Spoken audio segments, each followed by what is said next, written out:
Direction d'abord la primature pour commencer l'entretien ce matin entre le Premier ministre et la directrice du Centre régional des Nations Unies pour la paix et le désarmement en Afrique.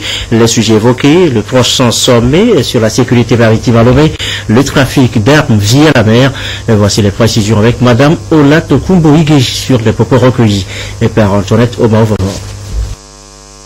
La discussion avec le Premier ministre portait sur le sommet maritime que le Togo devrait arbitrer l'année prochaine, 2016. Les dates précises seront connues publiquement, j'imagine, après le sommet ordinaire des chefs d'État qui sera tenu en janvier. Mais par rapport à l'implication de notre centre, comme vous le savez, nous sommes le centre régional pour la paix et le désarmement en Afrique. Les questions de sécurité maritime est une de nos les questions à laquelle nous avons un mandat de travailler avec tous les États membres de l'Union africaine. J'étais là ce matin pour voir avec le Premier ministre, échanger avec lui sur les aspects de préparation substantive, c'est-à-dire quelques réunions que nous avons prévues, nous avons été mandatés de préparer avant même le sommet.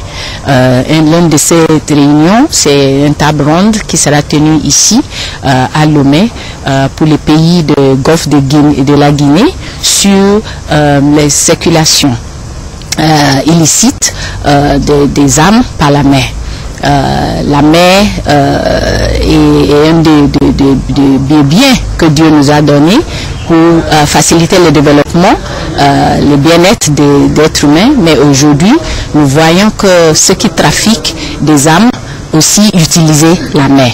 Donc la réunion qui sera peut-être début février 2016 sera une réunion technique des experts des pays de Golfe de la Guinée pour essayer de faire un état de lieu de leur situation, qu'est-ce qu'ils ont comme législation, qu'est-ce qu'ils ont comme pratique, comment ils combattent le trafic illicite des armes légères et petits calibres en passant par la mer. Voilà l'audience accordée ce matin à la primature par le chef du gouvernement. À l'Assemblée nationale, nous l'annoncions tout à l'heure à titre, la plénière ce mardi était toute particulière.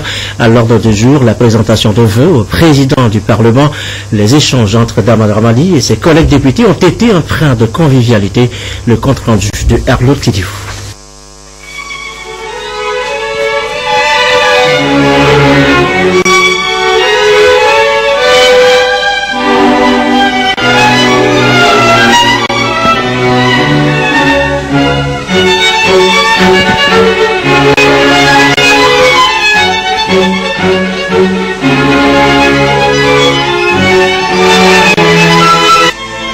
Les députés à l'Assemblée nationale, à travers ces échanges de vœux, ont voulu témoigner leur gratitude au président Dama Dramani pour ses diverses contributions au bon fonctionnement de l'institution.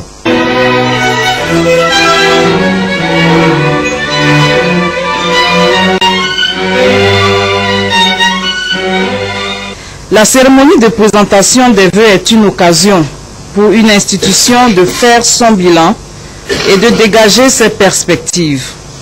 La 3e année de la 5e législature de la 4e République vient d'être entamée et nous pouvons tous percevoir les résultats atteints et reconnaître avec modestie et objectivité que les changements qualitatifs opérés au niveau de l'institution parlementaire sous votre haute direction sont visibles et dignes d'éloge. L'année qui s'achève est pour nous, à l'Assemblée nationale, une année de réussite au regard des actions engrangées. En effet, l'histoire retiendra que nous avons eu à partager en 2015 la joie de la promotion de membres du bureau au poste de Premier ministre. Nous sommes convaincus que le développement économique et social d'une nation requiert chez chacun de ses fils et de ses filles un dépassement de soi à la hauteur des immenses défis à relever, et nous, parlementaires, détenteurs de la souveraineté populaire, en sont plus conscients. C'est pourquoi le travail parlementaire moderne doit être considéré par nos collègues davantage comme l'occasion d'un brassage d'idées fécondes susceptible de transformer positivement notre réalité sociale en un mieux-être collectif, conformément à l'engagement pris et maintes fois renouvelé par le président de la République, chef de l'État. Les députés sont assistés dans leur mission régalienne par le personnel administratif parlementaire. Ce personnel a aussi adressé au président Dramani ses vœux de paix et de bonheur pour l'année nouvelle. Le personnel affirme que sous sa présidence, il a connu des promotions et reçu des formations. Il déclare être entièrement disposé à redoubler d'efforts pour apporter sa contribution au rayonnement de l'institution.